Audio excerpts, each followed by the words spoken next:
জাতীয় পার্টি আওয়ামী লীগের অপরাধের বৈধতা দিয়েছে, শেখ হাসিনার অধীনে অনুষ্ঠিত নির্বাচনের বৈধতা দিয়ে দেশকে ধ্বংসের দিকে ঠেলে দিয়েছে। তাদেরকে নির্বাচন কমিশন কর্তৃক কোন সংলাপে না ডাকার অনুরোধ করছি। বিশ্বাস করি না যে বিএনপি বা জামাত ইসলাম এই জাতীয় পার্টি ফ্যাসিবাদের দোসর তাদেরকে জোটে নিয়ে নির্বাচন করবে।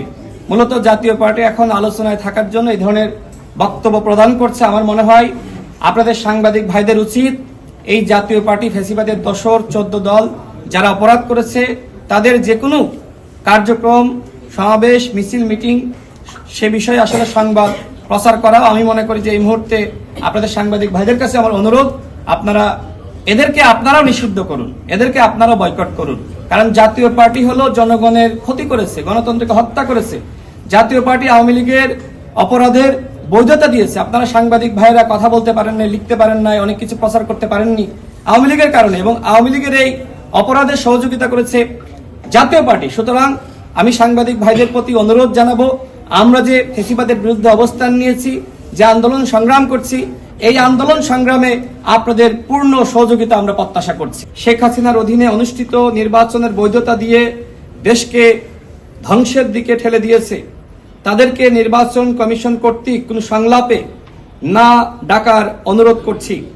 জাতীয় ঐক্যমত কমিশন যে দলগুলোকে নিয়ে আলোচনা করেছে, শুধুমাত্র সেই দলগুলোকে নিয়ে নির্বাচন কমিশনেরও সংলাপ করার আহ্বান করছি।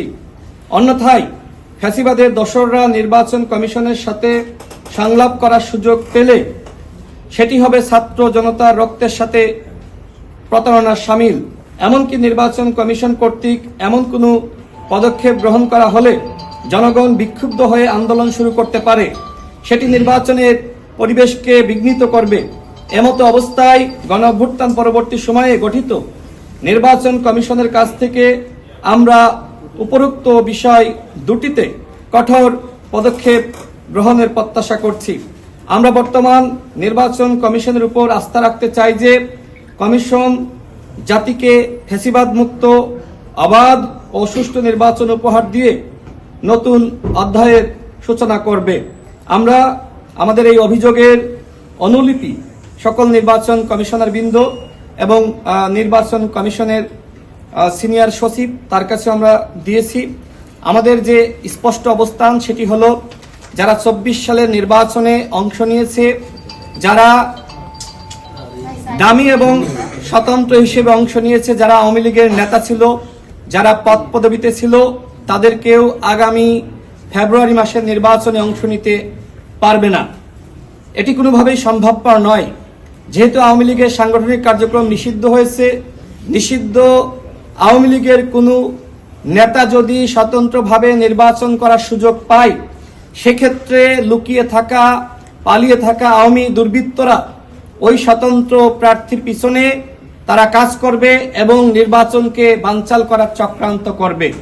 আমরা কোনোভাবেই চাই না আগামী ফেব্রুয়ারি মাসের নির্বাচন বিতর্কিত হোক, বানচাল হোক এবং আওয়ামী লীগের ষড়যন্ত্রকারীরা নির্বাচন বানচাল করার মাধ্যমে আরেকটি ১/১১ তৈরি করার প্রেক্ষাপট সৃষ্টির সুযোগ পাক।